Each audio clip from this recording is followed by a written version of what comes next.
Salam jumpa kembali dengan saya Andio, peziarah iman dari kaki Gunung Tugel, Purwokerto. Gimana kabar Anda semua hari ini? Semoga kita semakin semangat, semakin tergugahkan untuk semakin tercerahkan. Mari saudara kita lanjutkan perjalanan ziarah iman kita untuk menikmati keindahan kitab Amsal. Sebelumnya mari kita berdoa. Allah yang memberikan kami kesempatan hidup di dunia dan mengisi kesempatan itu dengan berbagai hal yang baik, yang produktif. Kiranya Allah memberikan kepada kami semangat dorongan untuk selalu melahirkan gagasan-gagasan yang paling cerah dan mewujudkan gagasan itu sebagai pengalaman dalam hidup kami. Roh Kudus kiranya menolong kami melalui pemberitaan firman-Mu untuk menjadi landasan, bekal dan modal membangun gagasan dan mewujudkannya dalam hidup. Amin. Saudara-saudara yang berkehendak baik, Amsal 19 sudah sampai di situ ayat yang kedua yang akan kita renungkan. Tanpa pengetahuan, kerajinan pun tidak baik.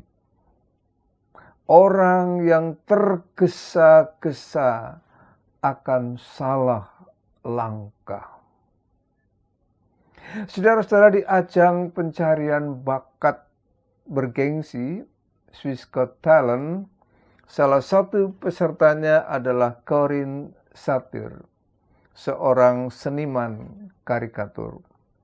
Saat dia memulai melukis di panggung, para juri udah mulai kelihatan boring, bosen. Karena aksi Corinne ini dilihatnya kurang menggigit, kurang greget. Karena setelah diberi beberapa saat kesempatan melukis, dia cuma berhasil menggores kanvasnya dengan coretan yang tidak jelas. Susan Kuhn, salah satu juri, langsung menekan tombol warna merah sebagai ekspresi bahwa ia tidak suka dengan pertunjukan Corinne. Disusul oleh juri Blix yang juga menekan tombol warna merah, dan berikutnya Johnny Fisher dan terakhir Gilbert juga semua menekan tombol warna merah. Anehnya, Corinne ini tetap tenang dan hanya menoleh sebentar sambil melempar senyum dengan tetap mengukir lukisannya. Dia bekerja dengan tekun. Selang beberapa detik kemudian, dia selesai mencoret-coret kanvas itu dan membalikkannya.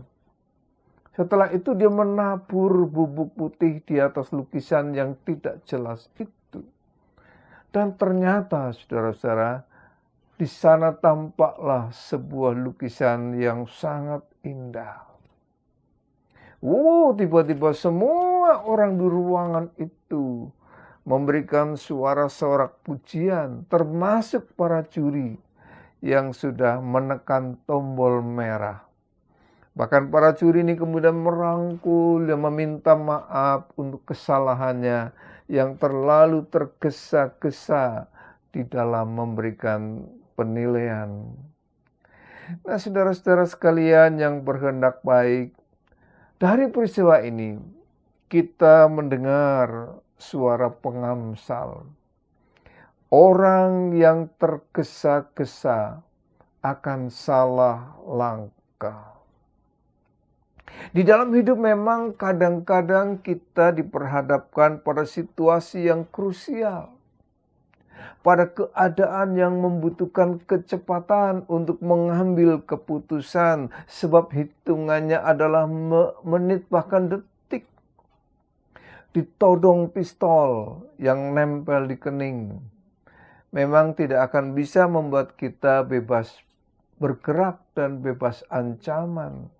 Tetapi kalau melihat orang melukis, tentu beda situasinya dengan ditodong pistol. Kadang-kadang saudara-saudara kita ini terlalu gegabah, tanpa pikir panjang, tanpa pertimbangan matang, belum cukup data, langsung saja mengambil pilihan atau keputusan. Akibatnya bisa fatal. Dunia pun di dalam sekejap bisa hancur bila operator nuklir gegabah menekan tombol nuklir. Luar biasa itu. Ketergesaan tanpa data bisa membahayakan. Itu yang pertama, yang berharga di dalam hidup kita.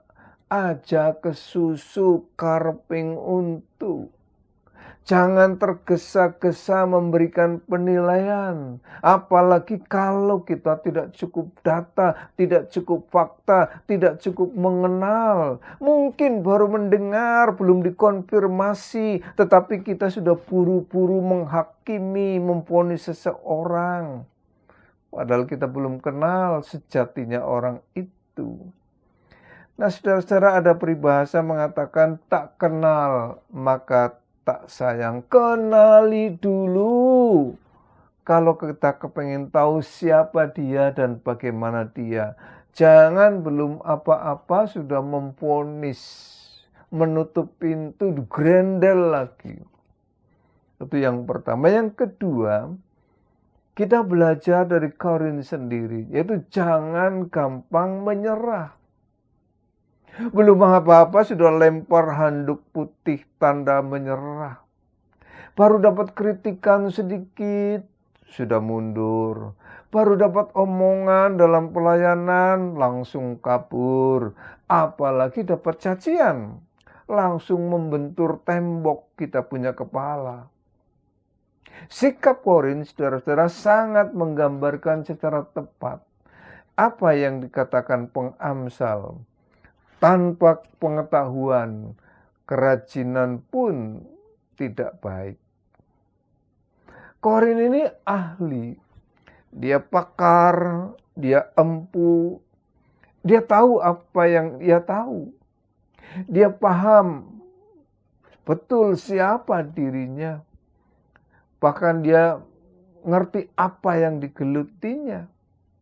Bidang apa yang dia tekuni selama ini. Tentu saja sudah berkali-kali dia mencoba dan tahu proses dan waktunya. Secara teknis dia kuasai. Oleh karena itu maka dia tenang saja. Meskipun ia tahu tombol merah menyala beberapa kali.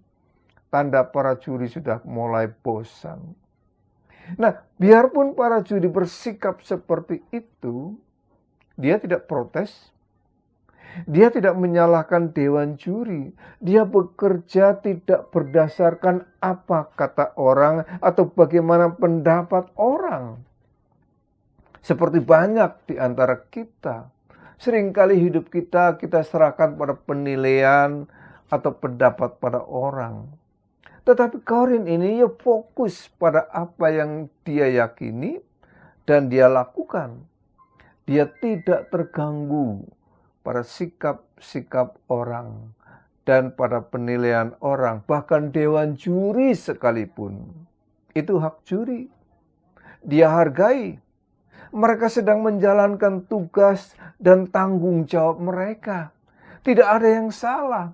Tetapi dia juga sedang menyelesaikan yang jadi kesempatannya. Korin ini saudara-saudara rajin berpengetahuan.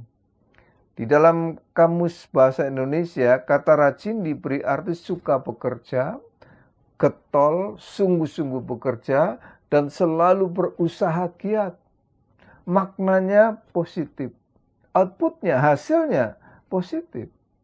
Oleh karena itu, kerajinan adalah karakter yang dijunjung tinggi sebagai lawan dari kemalasan. Tetapi kerajinan saja tidak cukup. Dia mesti diikuti pengetahuan, wis rajin, pinter, tur tekun, komplitlah. Dia rajin mengerjakan sesuatu saben hari, tiap hari, ya begitu terus, rajin. Tetapi kalau tidak cukup pengetahuan, ya mentok, ya mandek, ya stagnan, ya jumut. Tidak sedikit juga gereja yang rajin melakukan ini, kegiatan itu, tetapi ya hanya sekedar mengadakan rutinitas. Setelah 10-20 tahun ya begitu saja. Akibatnya apa? Tidak berdampak, tidak mengubah karakter gereja itu. Ya dari dulu begitu terus. Nah saudara-saudara sekalian, oleh karena itu kerajinan yang benar seharusnya dibarengi dengan pengetahuan. Jadi bekerja ulet, literasinya juga diperbanyak supaya semakin berhikmat. Nah, pengetahuan tidak akan membuat kita sekedar rajin, bergiat, tetapi tahu apa yang dikerjakan dan untuk apanya. Apa yang baru dan yang perlu diperbaharuinya. Mungkin perlu direformasi, perlu ditransformasi, perlu diubah, perlu semakin didorong. Nah, ini yang ingin Tuhan supaya kita lakukan. Kerajinan semacam inilah, disertai pengetahuan seperti inilah yang membuat hidup kita akan lebih dinamis, akan lebih utuh dan penuh, karena lebih minim salah langkah. Nah, bersyukur saudara-saudara bahwa Tuhan memperlengkapi kita dengan potensi kerajinan. Oleh karena itu rawatlah kerajinan dengan disertai untuk mengembangkan pengetahuan agar hidup kita menjadi lebih utuh dan lebih penuh, memuliakan Tuhan dan menjadi berkat bagi sesama. Sampai di sini kita bertemu lagi di perjalanan berikutnya. Tuhan memberkati kita semua. Amin.